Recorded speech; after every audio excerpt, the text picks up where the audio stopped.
परमेश्वर का वचन निकालेंगे मत्ती रचित सुसमाचार 6 अध्याय का 24 से। इसमें हम सुनते हैं परमेश्वर या धन, दोनों में से हम एक जन को पूछ सकते हैं, क्योंकि परमेश्वर का वचन कहता है जहां धन वहां मनुष्यों का मन लगा रहता है। इसलिए पहला स्थान हमें किसको देना है? बहुत से लोग सोचते हैं धन संपत्ति, क्योंकि बहुत से लोग इस संसार में, क्योंकि मैं अच्छे बड़े छोटे दलाल, अच्छे नेता मंत्री सबसे मिलते रहता हूँ, बहुत से लोगों का मुंह से निकलता है हम इतना कमाए गरबो ने हमरो 7 पीढ़ी हमरो बाल बच्चा सब खेते रहते हो। कमाने के चक्कर में क्या नहीं करते? गोली बारूद, बेईमानी, शैतानी, लूट मार। इसलिए प्रभु कहता है परमेश्वर चाहिए या तुमको धन संपत्ति चाहिए? हमें तो परमेश्वर चाहिए भाई। आप लोगों को क्या चाहिए? खैर अच्छी बात है, जो धन को माना वो उनका मन शैतान पर लगा रहे हैं, पक्का पता है। क्योंकि धन लेने के कारण कितना लालची, लोभी, बेईमान क्या क्या बनते हैं। आइए सुनते हैं, जो लोग प्रभु के हैं प्रभु के वचन को ध्यान देंगे। कोई मनुष्य 2 स्वामियों की सेवा नहीं कर सकता, क्योंकि वह एक से बैर और दूसरे से प्रेम रखेगा, या एक से मिला रहेगा दूसरे को तुच्छ जानेगा।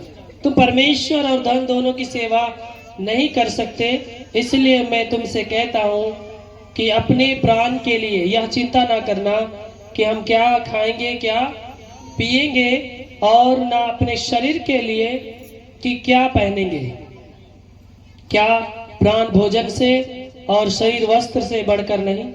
आकाश के पक्षियों को देखो, वे ना काटते हैं, ना लूनते हैं, ना जमा करते हैं, फिर भी परमेश्वर पिता जो है उन्हें खिलाता है कि नहीं?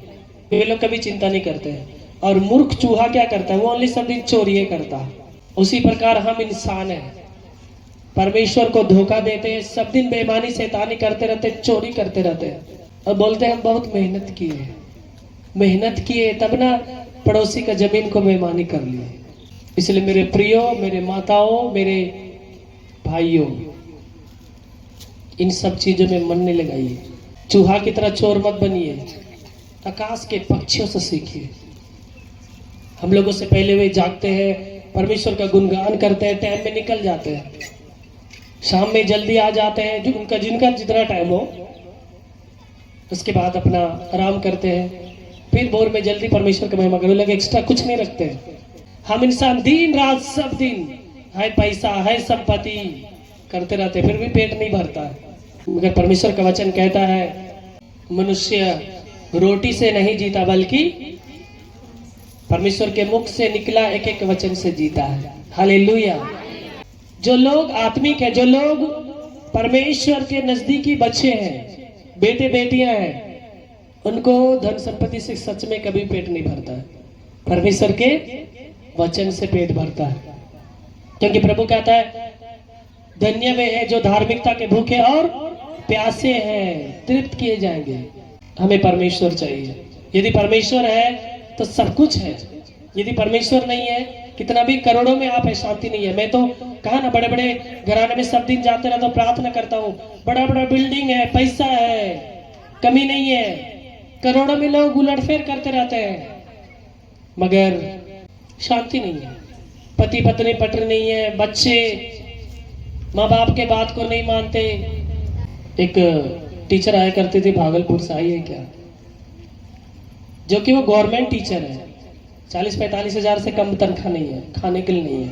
ससुराल का बात बताई कि हमारे ससुराल में कोई चीज का कमी नहीं है भैया, सब पैसे वाले, मगर खाने के लिए नहीं मिल रहा है, शांति नहीं है, लड़ते रहते हैं।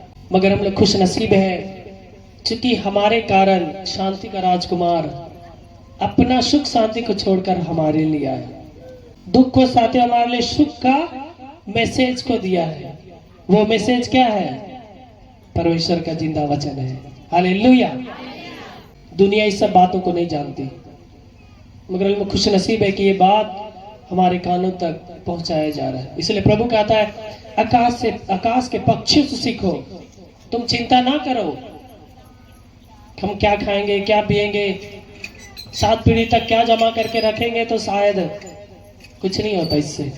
प्रभु का ब्लेसिंग नहीं है तो संपत्ति में कोई आशीष बरकत नहीं है। जब परमेश्वर मैदान की घास को जो आज है और कल भाड़ में झोंकी जाएगी, ऐसा वस्त्र पहनाता है तो अल्प विश्वासियों तुमको वह इनसे बढ़कर क्यों ना पहनाएगा। हम लोग मैदान के घास को देखते हैं, जहाँ जहाँ कहीं भी जंगल झाड़ को देखते हैं, कितना हरा भरा रहता है। उनको ना कोई खाद देने वाला होता है, ना कोई पानी देने वाला होता है, फिर भी परमेश्वर उन्हें हरा भरा रखता है कि नहीं रखता है?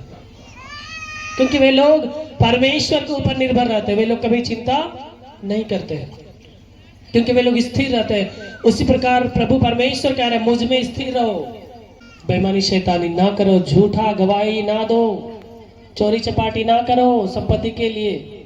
मैं बहुतों को देखता हूँ करोड़ों में चलता है। पड़ोस में एक हमारे अंकल साहब है, जो एक समय था उनके पास नौकर चाकर रहा करते थे, वो जमीन का ब्रोकरी किया करते थे, बॉडीगार्ड रहा करते थे। आज मालूम कुछ भी नहीं है। जब कुत्ता भींग जाता है ना तो उनका शरीर कैसा दिखता है, कुड़कुड़ाए रहता है। उसी तरह भी उस अंकल का व्यवहार है, क्योंकि उन्होंने धनी बनने के लिए क्या नहीं किया होगा, कितने गरीबों का लूटा होगा, बेईमानी शैतानी किया होगा। नौकर चाकर रहा करते थे, चाय पानी दिन भर बनता था, कॉफी बनता था, बड़े बड़े खंबे आते थे, यानी कि इंग्लिश का बोतल, दारू का बोतल आता था, पार्टी। आज उनके लिए शायद दाल भात सब्जी खाने के लिए वो तरस रहा है, क्योंकि बेईमानी शैतानी करके उन्होंने अपने आप को सोचा कि शायद मैं, मुझसे बढ़कर कोई नहीं। ऐसे ही भेड़ बकरी भी कहा करता है मैं, बाद में कसाई काट देता है, खत्म।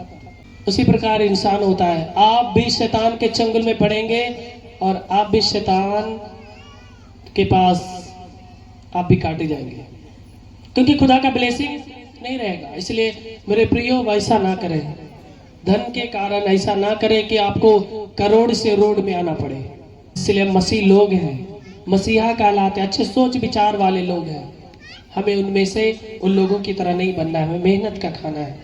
और प्रभु कहता है चिंता ना कर, हर एक बात परमेश्वर के ऊपर डाल दो, क्योंकि अन्य जातियां इन सब वस्तुओं की खोज में रहते हैं, पर तुम्हारा स्वर्गीय पिता जानता है कि तुम्हें इन सब वस्तुओं की आवश्यकता है। हम अन्य जाति की तरह ना बने, संसारिक लोगों की तरह ना बने। प्रभु का वचन कहता है अन्य जाति के लोग यही सब करते रहते हैं। हम प्रभु के पास जब भी मांगे तो दुआ प्रार्थना करके मांगे, ईमानदारी से मांगे, परमेश्वर देगा। मगर हम अन्य जातों की तरह बेईमानी शैतानी ना करें, प्रभु पर ज्यादा निर्भर रहे, क्योंकि प्रभु कहता है तुम उसके धर्म और राज्य की खोज करते रहो, दुनिया की चीजें तुम्हें अपने आप मिल जाएगी। परमेश्वर कह रहा अपने आप मिल जाएगी, तो हमें बेईमानी शैतानी करने की क्या जरूरत है। हालेलुया। जो लोग ऐसे फैमिली से शायद जलन लग रहा होगा, मैं माफी चाहता हूं भाई, जिस किसी को जलन लगे सुधर जाए। यदि आप बेईमानी शैतानी करके करोड़ों में है ना, ये वचन सुन रहे हैं आप, शायद आप माइनस में हो जाएंगे। इसलिए जिस किसी का भी यदि वैसा किए हो, डबल वापस कर दीजिए। जिस तरह से हम लोग वचन में सुनते हैं, चुंगी लेने वाला जैसे प्रभु का एंट्री हुआ, वो खुद पश्चाताप करना स्टार्ट किया और उसने कहा मैं दुगुना लौटा दूंगा, किसी को चौगुना लौटा दूंगा, मैं किसी का यदि लूटा हूं तो। क्योंकि वो सारा माल को, जितने भी चीजों को लूटा था, ठगा था, टैक्स लिया था, प्रभु में आने के लिए वो सब चीज का जरूरत नहीं, सब कुछ को छोड़कर प्रभु के पास आना होता है। उन्होंने वैसे कि यदि आप प्रभु को चाहते हैं तो संसारिक धन संपत्ति को त्यागना पड़ेगा।